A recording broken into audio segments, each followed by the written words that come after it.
কোৱাচোন ভালকে নম্বৰটো 87 24 হয় 99 হয় 55 হয় 87 আৰু এতিয়া এইটো মই ফেচবুকত ঢালিব পাৰিম না ভিডিঅ'টো পাৰিব পাৰিব ন ভাইটি নাম কি আয়ুষ গগৈ আয়ুষ গগৈ ক'ত যাব আমি গোলাঘাট যাম গোলাঘাটত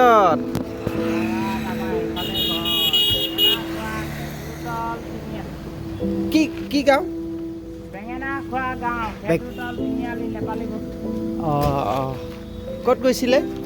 হা ক'ত গৈছিলে ইয়াত কালেকশ্যন কৰিবলৈ মই এজন ব্যক্তিক খুব সময়তে লগ পালোঁ দাদাই চকুৰে নেদেখি চাগে ন হয় নামটো কি কৈছিলে আপোনাৰ মোৰ নাম শ্ৰী নিপেন গগৈ নিপেন গগৈ হয় ঘৰটো ক'ত কৈছিলে ভালকৈ নুশুনিলোঁ ঘৰটো বেঙেনা খোৱা খেতুতল তিনিআলি নেপালী হয় আপুনি ক'ত আহিছিলে কালেকশ্যনত আহিছিল কেতিয়া আহিছিলে কিমান টাইমত আপোনাৰ 12টা বজাৰ পিছত আহিছিল 12টা বজাৰ পিছতে ন আপুনি ঘৰৰ পৰা ডাইৰেক্ট ইয়াত আহিছিলে আহিছিলোঁ এনে পৰিয়াল কেইজন আপোনাৰ ল'ৰাটো মই মা আপোনাৰ ল'ৰা ভাইটিৰ কি নাম আছিল কৈছিলে আয়ুষ গগৈ আয়ুষ গগৈ খুব ধুনীয়া নাম মা আছে নাই তোমাৰ মা আছে তোমাৰ মা আছে তুমি পঢ়ি আছা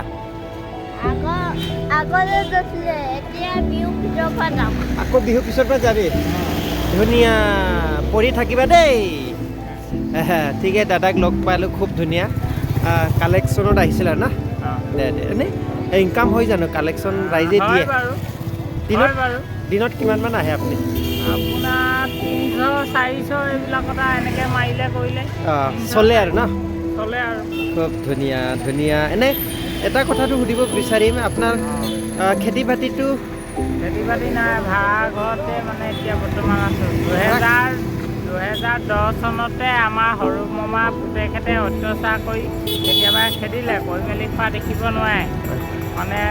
আমাৰ মা থাকোঁতে জীয়াই থকা অৱস্থাত মানে 2010 চনতে মাককে আৰু মোকে মানে মাক পিতেক দুটাকে এনেকৈ অত্যাচাৰ কৰি মানে খেদি বাহিৰ কৰি দিলে আপোনালোকক কৰি মেলি খোৱা দেখিব নোৱাৰে হিংসা মানে এতিয়া এইটো মই ফেচবুকত ঢালিব পাৰিম না ভিডিঅ'টো পাৰিব ন কোনোবা যদি সহায় কৰিব হ'লে আপোনাক কেনেকৈ সহায় কৰিব কেনেকৈ সহায় কৰিব যদি সহায় কৰা মানুহ থাকিলে মোবাইল আছে আপোনাৰ মোবাইল মানে মই এতিয়া মোবাইলটো মানে বেটেৰীটো অকণমান মানে বেয়া হৈ আছে বেটেৰীটো লগোৱাৰ পিছত মানে কথা বতৰা পাতিব পৰা এতিয়া আপোনাৰ কোনোবা যদি মোৰ ফেচবুক ফ্ৰেণ্ডকেইটা যদি সহায় কৰিম বুলি ক'লে কেনেকৈ দিব পাৰিব এতিয়া আপোনাৰ একাউণ্ট নাম্বাৰটো এতিয়া মোৰ আপুনি ফোনৰ নম্বৰটো লৈ লওক এইটো গুগল পে' আছে গুগল পে' নাই মোৰ মানে হেৰি দে নম্বৰটো দিলেও হ'ব আপুনি নম্বৰটো কচোন ভালকৈ নম্বৰটো 87 24 হয় 99 হয় 55 হয় 87 আৰু এবাৰ জোৰকৈ ক 87 হয় 24 হয় 99 55 87 ধন্যবাদ থাকিল দাদা এই দাদাক যদি কোনোবা মৰমীয়াল ব্যক্তি থাকে সহায় কৰিব যদি এইটো নম্বৰত কণ্টেক্ট কৰি দাদাৰ একাউণ্ট নাম্বাৰ বিচাৰি দাদাক সহায় কৰিব পাৰিব নহয় জানো হয় ধন্যবাদ থাকিল ফটককৈ দাদাক লগ পালোঁ তাৰ কাৰণে দাদাক পিছফালৰ পৰা দেখিছিলোঁ কিন্তু এনেকুৱা নহয় বুলি ভাবিছিলোঁ কিন্তু বৰ্তমান চকুৰে নেদেখে ৰাইজৰ পৰা মাগি খাই বুলি কৈছে তাকে যদি আজিকালি বহুতে এনেকুৱা ব্যক্তিক মৰম কৰে আৰু সহায় কৰা ব্যক্তি থাকে যদি থাকে এই ব্যক্তিসকলৰ ওচৰত যাতে মোৰ ভিডিঅ'খিনি যায় আৰু তেখেতক সহায় কৰে এইটোৱে আশা কৰি মই এইখিনি ভিডিঅ'টো বনালে কোনো বেয়া পাব নালাগে তেখেতে দাদাই সুধিছোঁ মই ফেচবুকত দিব পাৰিব নাই দিব পাৰিব বুলি কোৱাৰ কাৰণে মই এই ভিডিঅ'খিনি ফেচবুকত দিয়া যাব আৰু ধন্যবাদ থাকিল দাদা দেই